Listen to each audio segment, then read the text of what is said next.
নমস্কার, নতুন বাংলা থেকে বলছি সন্ময় বন্দ্যোপাধ্যায়।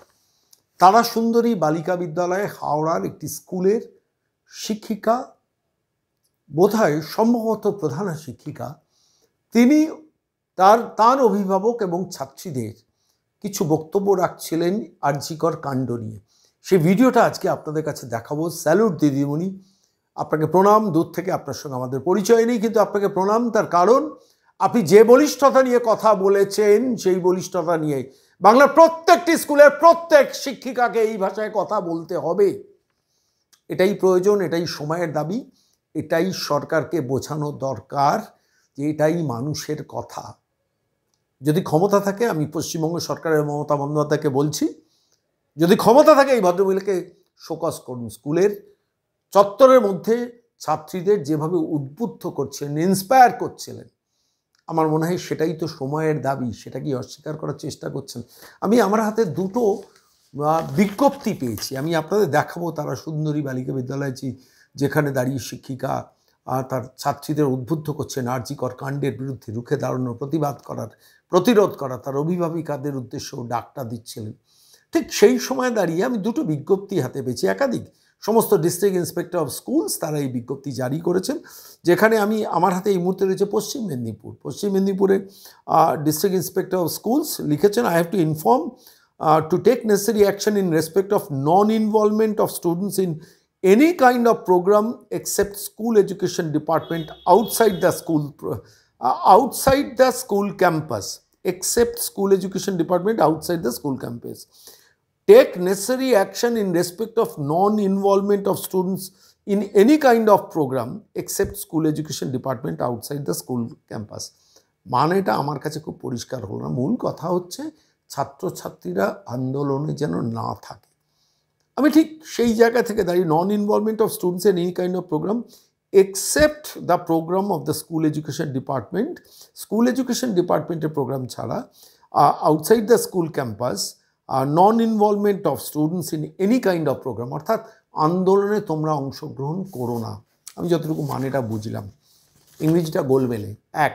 দ্বিতীয়ত আরও একটা বিজ্ঞপ্তি পেলাম, যেখানে হাওড়ার তিনটে school, Baluhati high school, Baluhati girls high school, Batra Rajlakshmi Balika Bidyalay, সেখানে তিনটি স্কুলকে শোকজ করা হয়েছে। কি বলে?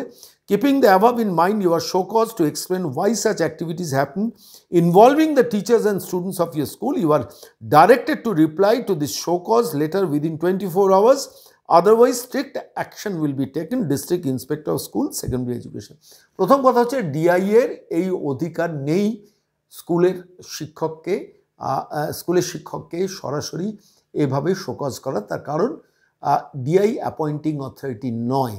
এটা যেমন একটা দিক। দ্বিতীয়ত, কি বন্ধ করার চেষ্টা করছেন?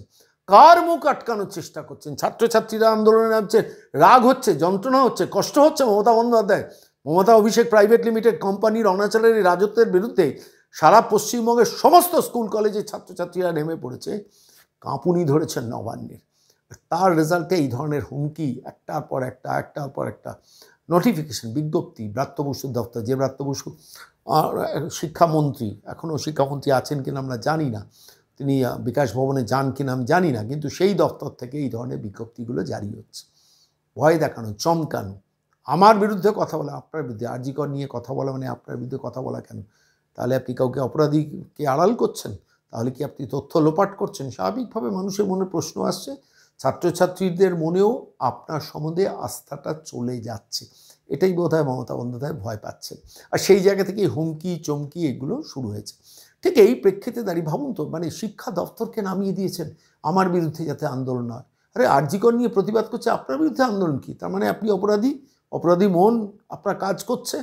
ঠিক এই প্রেক্ষিতে দাঁড়িয়ে আমি চলে যাব আবার হাওড়ায় তারা সুন্দরী বিদ্যালয়, যেখানে একজন শিক্ষিকা কিভাবে উদ্বুদ্ধ করছেন, এনকারেজ করছেন ছাত্রীদের রুখে দাঁড়ানোর জন্য, প্রতিবাদ করার জন্য, প্রতিরোধ করার জন্য, এমনকি অভিভাবিকাদের স্কুল চত্বরের মধ্যে।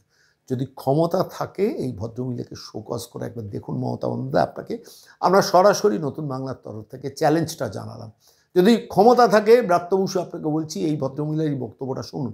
মমতা বন্দ্যোপাধ্যায় এই ভিডিওটা নিশ্চিতভাবে এতক্ষণে শুনেছেন, একবার শুনুন কীভাবে প্রতিরোধের আগুন মনে জ্বলছে শিক্ষিকাদের মনে। এটা কিন্তু থামানোর চেষ্টা করছেন। একটু ক্ষমতা থাকলে শোকজ করে ভদ্রমহিলাকে দেখুন তো, আমরা অপেক্ষায় থাকবো।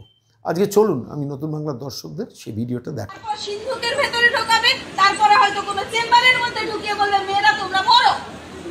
এটা হতে পারে না। আমরা কোনো সরকারি বিরোধিতা করছি না, কোনো এখানে রাজনৈতিক বক্তৃতা দিতে আসিনি, শুধু তোমাদের জানাতে এসেছি নিজেদের অধিকারের জন্য অন্য যে কোনো ভিকটিমের পাশে দাঁড়াও, নালে তুমি তোমার অধিকার কোনোদিনও খুঁজে পাবে না, এটা মনে রাখবে। আজ সত্যি আমরা খুব গর্বিত তোমাদের শিক্ষিকা হতে পেরে, যে তোমরা এটা রিয়েলাইজ করেছো। তোমাদের এখনো 18 বছর হয়নি, আমাকে অনেকে বলছিলেন 18 বছর হয়নি ওরা ডিসিশন নিচ্ছে। যদি রাষ্ট্র ভেঙে পড়ে তাহলে 18-এর নিচে সেই ডিসিশন নিতে হবে। যদি একটা মেয়ের 12 বছরের বিয়েকে আমরা আটকাতে না পারি, তাহলে একটা মেয়ের 12 বছরের সিদ্ধান্তকে আমাদের মর্যাদা দিতে হবে। নিজেদের কখনো ঠকাবে না, নিজেদেরকে কখনো শোষণ যন্ত্রে তুলে ঠকাবে না। এবং তোমার মতো একটা মেয়ে, সে যাই করুক না কেন, যেই হোক না কেন, তোমার যদি শত্রুপক্ষ পুরো উল্টো দিকেও দাঁড়িয়ে থাকে, তার প্রতি যখন ইনজাস্টিস হবে তখন অবশ্যই রাস্তায় নামবে। তোমাদের আমার আগামী দিনের জন্য অনেক শুভেচ্ছা রইল। আমাদের সমস্ত ম্যাডামরা হয়তো এখানে করতে পারছেন না যেহেতু হচ্ছে, কিন্তু আমি বিশ্বাস করি তারা প্রত্যেকেই মা, প্রত্যেকেই যে মেয়েটির বিরুদ্ধে এই ঘটনাটা ঘটলো আমরা তারও মা, কারণ তার অপমান মানে আমাদের প্রত্যেকের অপমান। তাকে ওইভাবে নৃশংসভাবে ধ্বংস করা মানে আমাদের প্রত্যেকের গায়ে সেটা এসে পড়েছে। আর যারা করেছেন তাদের মতো যারা সাপোর্ট দিচ্ছেন না, তাদের প্রত্যেকের গায়ে ওই রক্ত লেগে, প্রত্যেকের গায়ে। আমাদের সকলের তরফ থেকে তোমাদের জন্য অনেক শুভেচ্ছা রইল।